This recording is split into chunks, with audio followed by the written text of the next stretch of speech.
All right, thank you once again. I don't know where you're joining me from, but thank you once again. I have friends all over the world. That's why whenever I come here, I would like to say good morning, good afternoon, and good evening to you because I know some of my friends are in their time zone is still AM, while some is in afternoon and some in evening. So, yes, I greet you all. Thank you for joining. And if today is your first time of coming across this channel, please do not forget to subscribe, do not forget to follow us, and do not forget to direct us with your comment, because your comment will push us to the next level and tell us the direction to go. We did a research, and after the research, we have decided to come and share it with you because we are family. And our research was on who was Africa before the colonial masters came. I think nobody is asking that question today.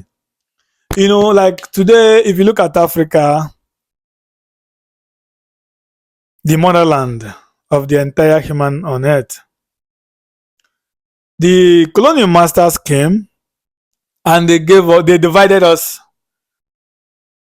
to their own choice. They don't care your language, they don't care your culture, they don't care about anything. What they just do is British, you take from here to here. French, you take from here to here. Spanish, you take from here to here. Arab, you take from here to here. And when British come to their own possession, what they will do is they say from here to here, your name is A. From here to here, your name is B. From here to here, your name is C. Like they did in Nigeria. Nigeria is always a perfect example. Like if you come to Nigeria, if you want to talk about Nigeria, you have to go back all the way to 1912 stroke 1914.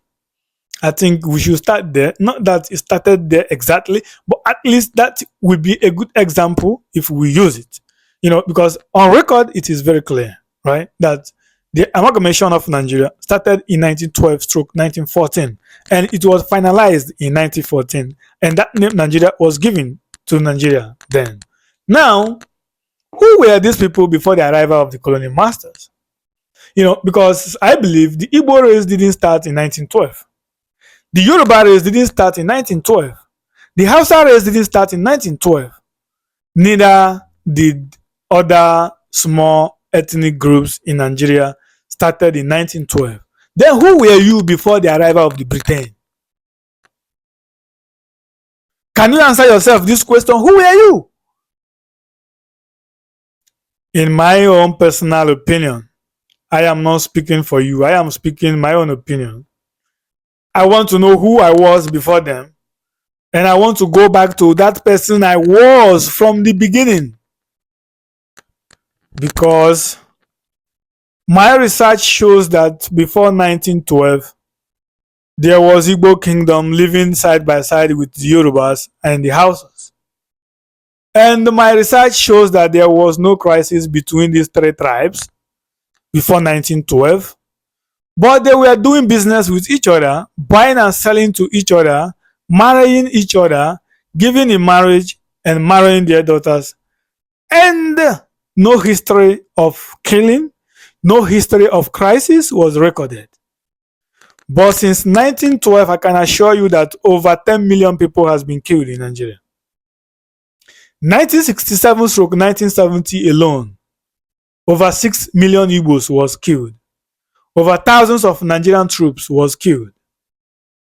And remember, the killing of Igbos didn't start in 1967. It started in 1912.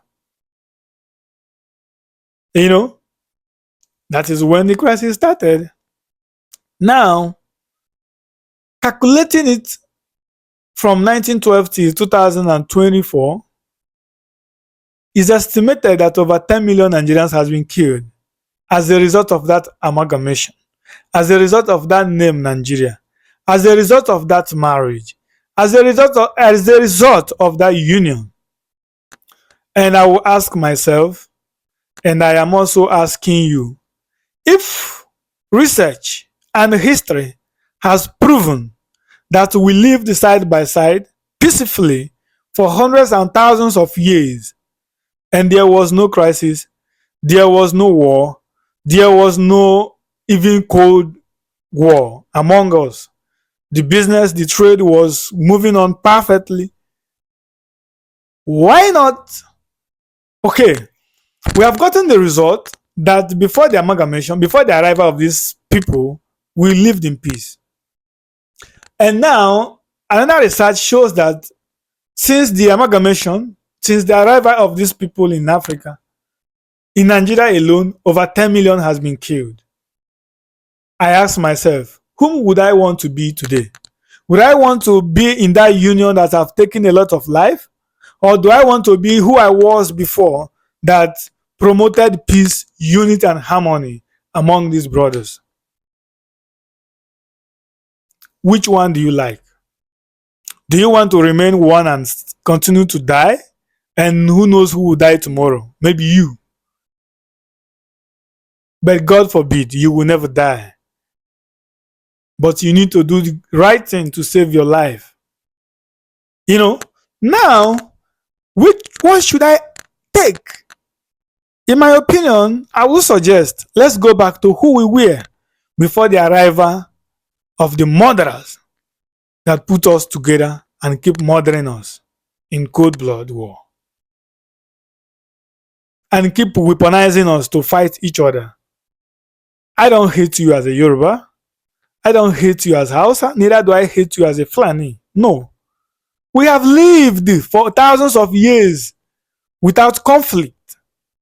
But the conflict started yesterday. And in my opinion, I think we should go back to that yesterday and ask ourselves what happened? What brought the crisis and how can we stop it? If we think we can still remain in Nigerian, as some of people would like to, it is not bad, but can we just come to a round table and renegotiate?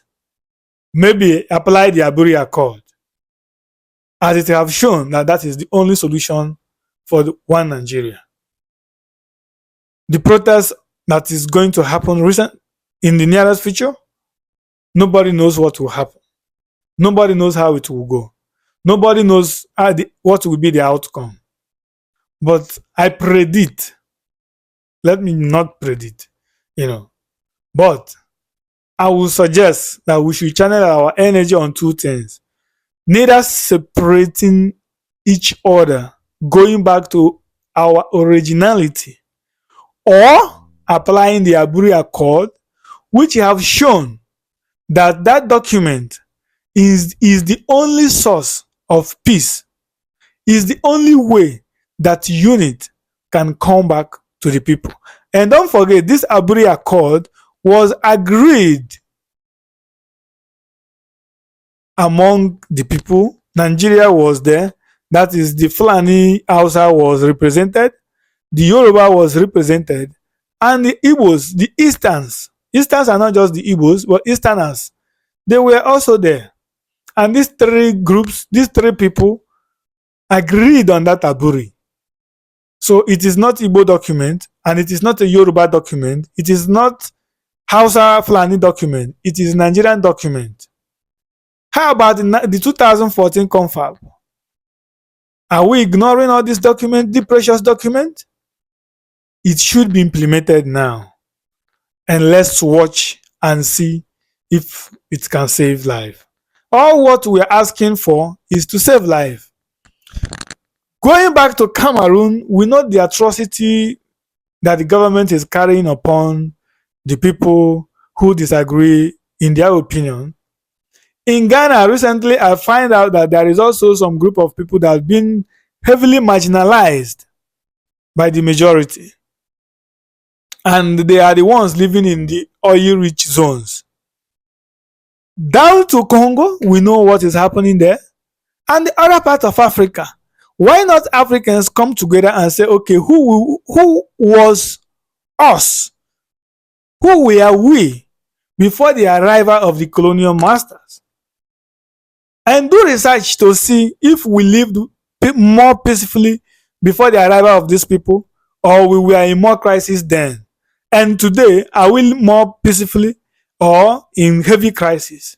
Perhaps the research will tell us which way to go as a continent, as a people.